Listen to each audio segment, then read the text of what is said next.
iPhone 同埋 AirPod 大家都一定有啦。咁但係原來咧 iPhone 加埋 AirPod 咧係可以變成一個監聽器嘅喎。咁今日想分享呢一個功能俾大家。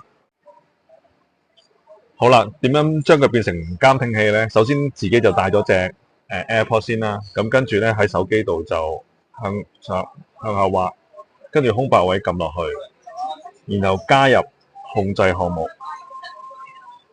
咁搜尋咪即時聆聽啦。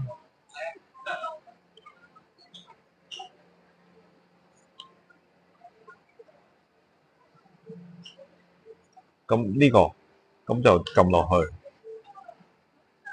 然後開咗佢之後，咁你平時就直接撳呢一個，跟住咁就完成㗎啦。咁一旦開咗呢一個聆聽功能啦，咁你所講嘅嘢都會入咗個耳機裏邊㗎啦。咁無論你個電話係擺喺台面啦，又或者係喺書房啦，甚至乎係喺廳都好，咁都會聽得一清二楚㗎。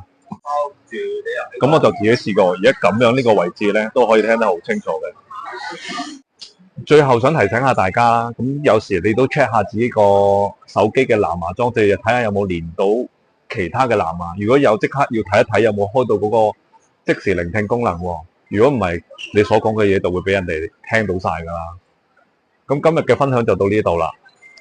如果想要更加多啲嘅電話資訊，咁大家記住 like 同埋 share 啦。